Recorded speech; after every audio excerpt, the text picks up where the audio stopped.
السلام عليكم ورحمة الله وبركاته يا حبايبي، أخباركم إيه؟ وحشتوني والله كل أخواتي وحبايبي معايا. دايما منورني والله. طبعا بصوا تعالوا بقى النهارده كده فيديو بقى كده جديد. يعني زي العادة بقى وقفتنا في المطبخ. بنصحى من النوم نعمل إيه؟ أول حاجة طبعا زي ما انتوا عارفيني كوباية الشاي بلبن، والجبنة الرومي بتاعتي والبيفي زي ما انتوا شايفين كده، وإيه وسندوتش بقى بتاعي بقى كده. قلنا نفطر كده نصحى الصبح. كنت وديت حنين وزيد المدرسة. وفي المدارس طبعا انتوا عارفين بنودوا علينا المدارس. نسبح بقى نشوف اللي ورانا ايه، هنعمل ايه كده يعني. بصوا بقى ومعاه بقى بسكوت ده بتاع المدرسة ده. قلت برضه عارفينه طبعا بسكوت المدرسة للولاد. قلت بحبه قوي برضه مع الشاي بلبن. قلت كده افطر بقى بيه كده مع سندوتش جبنة رومي بقى والبيفي بقى كده اهو. مع كوباية الشاي بلبن دي ادمان. ده كده اول يوم، ده كده اول ما صحيت. قلت اخدكم كده بقى معايا كده، حطوا اللايك على الفيديو، اوعوا تنسوا اللي ما اشتركش في القناة يشترك في القناة يا حبايبي. طبعا بعد بقى ما فطرنا بقى قلنا بقى نعمل بقى الروتين بتاعنا في المطبخ زي كل مره. نعمل ايه؟ طبعا البوتاجاز قلنا كده بقى ايه، لازم قبل اي اكل هنعمل طبعا غدانا. بيتغسل غسله كده حلوه اهو.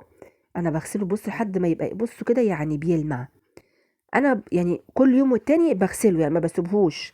عايزه تخلي بوتاجازك يبقى نضيف على طول باستمرار، اغسليه كل يوم. مش هتلاقي عليه اي دهون. فانا عشان بغسله كل يوم، هو بس رواسب بتاعه اليوم اللي هي مثلا بنعمل شاي، الاكل مثلا بينزل عليه حاجه كده. طبعا كنت عامله حلبه ساعتها، كانت الحلبه كانت مغرقه البوتاجاز طبعا عشان فارت. فبنغسلها كده، نغسل البوتاجاز كويس قوي قوي، تديله غسله حلوه. انا بحط شويه بريل. البريل بالسلكه كده او بالليفه كده تدعكيها، هيطلع معاكي زي الفل وبيلمع البوتاجاز. ايه رايكم؟ عشان بشجعكم اهو. شفتوا بقى ازاي؟ حطوا لي اللايك وحطوا الاشتراك اللي ما شافش القناة. بشجعكم انكم تقوموا من تحت البطانية كده في الساعة دي، عشان تقوموا بقى تغسلوا بوتاجازكم بقى وتعملوا اكلكم وتقفوا يلا تشجعوا. ما احنا ما وراناش غير وقفة المطبخ اصلا. اعذروني يا حبيبي عشان والله انا طبعا اللي عارفني بيطلع معايا في البث عارف ان انا تعبانه بقالي كام يوم وعندي برد. الفيديو ده بقالي يومين كده سايباه، طبعا انا مش قادره طبعا عشان كنت تعبانه. ما بطلعش فيديوهات بقالي كذا يوم عشان تعبانه والله يا حبايبي. بس قلت لا، انا الفيديو ده قلت بقى انزله علشان ايه يعني، بقى لي كذا يوم ما نزلتش. بصوا اهو. بصوا بقى هيلمع والله. انا بحط اللي هي الكوش بتاع العين اللي انتوا شايفينه ده، على طول بحطه في ميه دافيه وكربوناته، بيخليه بيلمع كده. الكوش نفسه بتاعت البوتاجاز حطوه يا حبايبي في ايه بقى؟ حطوه في ميه دافيه، كربوناته شويه. كربوناته دي هايله جدا. بتعمل مفعول حلو قوي لاي حاجه بتنزل منها الدهون. ماشي. وخل، وسيبيها تتنقع وتعاكي بيها بالسلك، هتلاقي بصي اي عيون بوتاجاز بقت بتلمع ونضيفه جدا. بصوا بقى ازاي بوتاجاز. انا قلت قبل ما ابتدي الاكل ونعمل الغدا بتاعنا كده تشوفوه كده معانا النهارده، قلت بقى تعملوا معايا تشوفوا بقى ايه اهو كده قبل اي اكله. لازم انضف البوتاجاز. بصوا بقى بيلمع ازاي زي الفل. بصوا الله الله بقى بيه زي الفل ازاي. ايه رايكم في بقى اليوم بتاعي النهارده بقى كده؟ قلت اخدكم معايا فيه.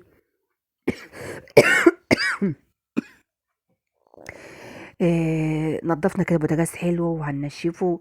بصوا بيلمع والله. شويه بريل زي ما انتوا شايفين كده خلى البوتاجاز بيلمع ينضف. او بصوا العيون نضيفه زي الفل، ما فيهاش اي حاجه خالص.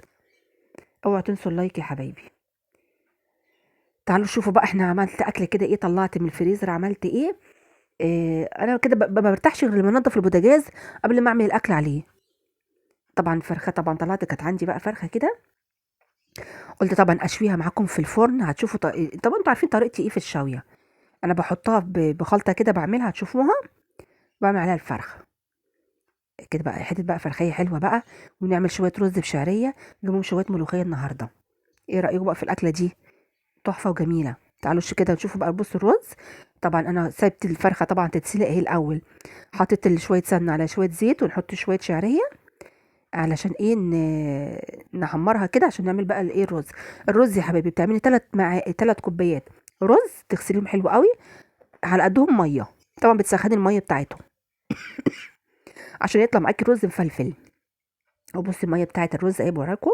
وان عشان تطلع معاكي رز مفلفل حلو، تقومي عامله ايه، عامله الميه على قد الرز. بصوا الشعريه هنا كانت اتحمرت بقت جميله ازاي، بصوا اللون بتاعها دهبي وحلو قوي. بصوا هو حطيت الرز بعد ما اتغسل، بت بتعمليه حلو قوي قوي اهو كده، وتقلبيه في بعض عشان تاخدي النار منه، علشان يبقى سخن على سخن بيطلع معاكي رز مفلفل وجميل والله. هتشوفوا دلوقتي بقى عامل ازاي.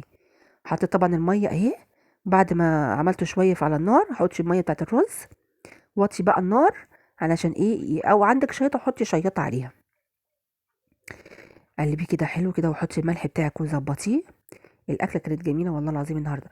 الواحد بيصحى من الصبح يفتح عيونه ياكل، يفطر زي ما انتوا شفتوا فطار، بعد كده يعمل بقى روتين مطبخ بتاعه، يظبط بقى اكله. ادي اليوم اهو يا حبايبي بيعدي.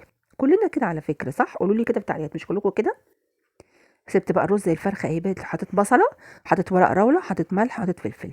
بص انا بقى خلصت بقى الفرخه واتسلقت، بعمل ايه بقى خلطتي، بحط صلصه، شويه زيت، شويه فلفل اسمر، شويه ملح، وتدهني بقى الفرخه كلها كده، وتحطيها في صينيه وتدخليها الفرن.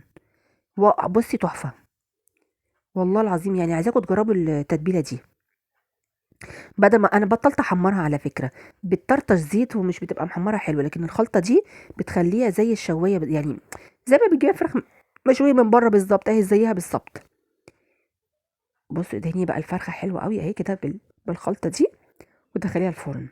طبعا انا كان هنا بقى، بصوا الرز كان هنا بقى خلاص اتشرب وخلاص اهو كده، تقلبيه تقليبه بس تجيبي اللي تحت فوق، كان اهو زي العسل اهو. بصوا يا حبيبي عامل ازاي.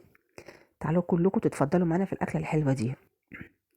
طبعا انا حطيت هنا الشوربه بتاعت الفراخ، وانا بجيب تملي اكياس بسمه بخليها عندي في الفريزر، ملوخيه لما احتاج وكده، وبطلعها منها بدل ما ننزل. بتحطيها مجمده على فكره، انا كان الوقت كان ضيق عندي وكان الوقت متاخر، فقلت احطها كده، هي بتفك منها نفسها في سخونيه النار مع الشوربه. سيبيها كده تفك كده. حطيت بقى كيس الملوخيه، بصوا اهي، بص فكت ازاي، بقت حلوه ازاي. طبعا بتشيلي الريم الابيض دوت من فوق على قد ما تقدري، يعني هي ما تجراش حاجه حتى لو الريم بتاعها، بس بيفضل انك تشيليه. شيليها بصي كده اهوت اهو. عايزاكم تحطوا لي لايك، كل حبايبي اخواتي بلاقيكم تعليقاتكم جميله، بتبسط بيها قوي والله. اللي بيقول لي عاش ايدك، تسلم ايدك، اللي تسلم الروتين حلو، استمري، الكلام ده بيشجعني قوي والله العظيم. الواحد يعني يقدم اكتر في القناه والله يا حبايبي. ربنا يوفقنا جميعا يا رب اكتر واكتر. بصوا انا بقى كنت بعمل الطشه الطشه نفسها بتاعت الملوخيه بقى كده، تحطي توم، مع تحطي كزبره، وتحطي ملح، وتحطي فلفل اسمر، وتعملوا كده مع بعض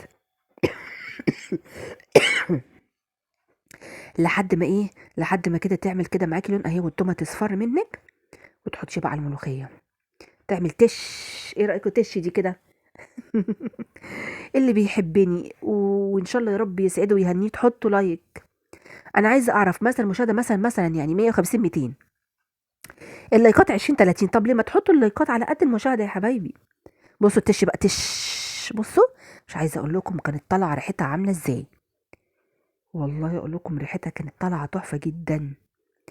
اهو بصوا كده، حطي بقى كده الملوخيه بقى كده اللي فاضله، اللي معاكي في الطاسه، حطيها كده على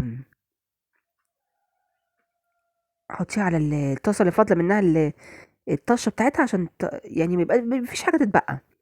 بصوا بقى وجمال الملوخيه حلوه ازاي، والله كانت تقيله فعلا، ما كانتش ساقطه لا. حطوا، بقول لكم حطوا اللايك على الملوخيه الحلوه دي بقى. كانت حلوه وتقيله وماسكه نفسها والله زي العسل. طبعا هنا بقى بصوا الرز هنا كان استوى، او بص هنا كده بقى خلاص، انا بقى حطينا بقى الاكل، بوريكم وانا بقى قبل ما احط على السفره اهو. خلص الاكل معانا. بصوا الفراخ طالعه محمره ازاي، كنت بوريكم لون الفرخه، بقول لكم التتبيله بصوا مطلعاها حلوه ازاي يا حبايبي. ايه رايكم؟ بذمتكم مش التتبيله حلوه، طلع معاها لون حلو للفرخه. اعملوها التتبيله دي مش هتخسروا حاجه. شويه رز بقى بالشعريه حلوين، والملوخيه الخضراء بتاعتنا. وتعالوا اتفضلوا بقى معانا بقى الفيديو دوت عايز عليه لايك، في روتيننا كده البسيط في المطبخ كده بقى، اليوم بتاعنا من اوله لحد اخره. حطوا اللايكات اوعوا تنسوها. اللي بيحب ام حنين وزاد يحط لي اللايك علشان الفيديو يعلى يا حبايبي باذن الله. وبشكر الناس الجديده اللي معايا انضمت ليا على راسي، كلهم اخواتي وحبايبي. شكرا ليكم اللي بيحبوا ام حنين وزياد. اشوفكم في فيديو جديد ان شاء الله باذن الله. يلا اشوفكم على خير.